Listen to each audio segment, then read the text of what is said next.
আল্লাহ রাব্বুল আলামিনকে ভয় করো, নিশ্চয়ই আল্লাহ রাব্বুল আলামিন সব কিছুই শোনেন এবং সব কিছুই তিনি জানেন। এখানে আল্লাহ রাব্বুল আলামিন বোঝাচ্ছেন যে আমি যে আদবগুলো তোমাদেরকে শিক্ষা দিব, আমি যে জ্ঞানের কথা তোমাদেরকে বলতে চাই, সামাজিকতার কথা তোমাদেরকে বলতে চাচ্ছি, এগুলোকে পাশ কাটিয়ে যদি তোমরা সামনে চলে যাও, তোমরা কখনোই সফল হতে পারবে না। কি হতে পারবে না? সবটা আগে আল্লাহ রাব্বুল আলামিন রেজাল্টটা জানিয়ে দিবে। যেমন হয় না, এই পরীক্ষায় যদি ফেল করো তাহলে কিন্তু খবর আছে। পরীক্ষা দেখা গেছে আরো 2 মাস পরে ফলাফল আগে জানিয়ে দিচ্ছে। কি ফলাফলটা? ফেল করলে খবর আছে। আল্লাহ রাব্বুল আলামিন বলেন যে এই সূরার মধ্যে তো আমি আমার বান্দাদেরকে শিষ্টাচার শিক্ষা দেব, আদব কায়দা শিক্ষা দেব, আমার নবীর মাধ্যমে শিক্ষা দেব। কিন্তু বান্দা, তোমরা যদি এটাকে মূল্যায়ন না করো, একটু যদি অ্যাভয়েড করো, তবে বলে রাখবা তোমাদের পরিণতি কিন্তু ভালো হবে না।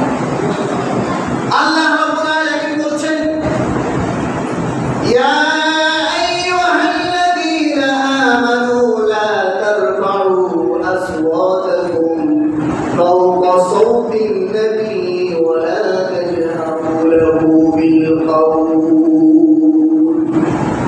এখানে এটা প্রেক্ষাপট, শানে নুজুল যেটাকে বলা হয়। কোন তামিম গোত্রের কিছু লোক নবীর কাছে আসে, আসার পরে তারা বলল, ইয়া রাসূলুল্লাহ, আমাদের জন্য একজন লিডার নির্বাচন করুন। আমাদের জন্য একজন লিডার, আমাদের সমাজে থাকে একজন পদের অধিকারী, যে পরিচালনা। তারা বলল, ইয়া রাসূলুল্লাহ, আমাদের জন্য একজন প্রতিনিধি লিডার নির্বাচন করুন। হযরত আবু বকর রাদিয়াল্লাহু তাআলা আনহু তিনি কাকা ইবনে হাকিমের নাম উল্লেখ করলেন। বলেন, ইয়া রাসূলুল্লাহ, কাকা ইবনে হাকিম সে বনু তামিম গোত্রের প্রতিনিধি হতে পারে, লিডার হতে পারে। অপরদিকে হযরত ওমর ইবনে খাত্তাব রাদিয়াল্লাহু তাআলা আনহু আকরা ইবনে হারিস তার নাম উল্লেখ করলেন। হযরত আবু বকর সিদ্দিক রাদিয়াল্লাহু তাআলা আনহু তখন বললেন যে আপনি তো আমার বিরোধিতা করার জন্য আকরার নাম উপস্থাপন করছেন। কিসের জন্য? আমার বিরোধিতা করার জন্য। আমি একজনের নাম বলেছি, তো এই জন্য আপনি আরেকজনের নাম বলে দিলেন, আমার বিরোধিতা করলেন।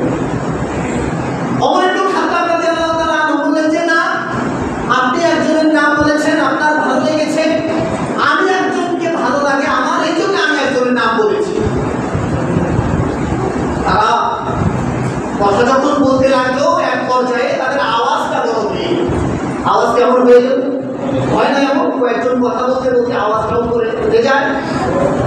যখন এই সিচুয়েশন আল্লাহর নবীর সামনে, আল্লাহ রাব্বুল আলামিন সঙ্গে সঙ্গে ওহী পাঠিয়ে দিলেন, আয়াত নাযিল করে দিলেন, ইয়া আইয়ুহাল্লাযীনা আমানু লা তারফাউ আসওয়াতাকুম ফাওকা সাওতিন নাবী ওয়া লা তাজহারু লাহু বিল কাওল।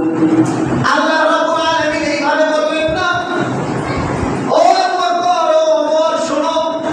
আল্লাহ রাব্বুল আলামিন এইভাবে না বলে গোটা মুসলিম উম্মাহকে সম্বোধন করে বললেন, ইয়া আইয়ুহাল্লাযীনা আমানু, হে ঈমানদারগণ, লা তারফাউ আসওয়াতাকুম ফাওকা সাওতিন নাবী, তোমরা আমার নবীর আওয়াজের উপরে তোমার কথা আওয়াজ উঁচু করবে না, উঠাবে না। ওয়ালা তাজহারু লাহু বিল কাওল, এবং তোমরা পরস্পর যেইভাবে কথাবার্তা বলো, একে অপরের সাথে যেইভাবে কথাবার্তা বলো, সাবধান, আমার নবীর সাথে কিন্তু ওইভাবে কথা বলবা না। যদি স্বাভাবিক তোমরা একে অপরের সাথে কথা বলো, ওইভাবে যদি আমার নবীর সাথে কথা বলো, আচরণ করো, তাহলে মনে রাখবা, আমালুকুম ওয়া আনতুম লা তাশউরুন। এমন একটা ঘটনা ঘটে যাবে, এমন একটা বিপদের মধ্যে তোমরা পড়ে যাবে, আমার নবীকে যদি মূল্যায়ন না করো, আমার নবীর প্রতি যদি আদব রক্ষা না করো, তাহলে এমন একটা ক্যারিজমেটিক ঘটনা ঘটে যাবে, কালকে আমাদের ময়দানে আমল নামা যখন হাতে দেওয়া হবে, তাকিয়ে দেখবা আমল নামার মধ্যে সওয়াবের চিহ্ন মাত্র কিছুই নাই।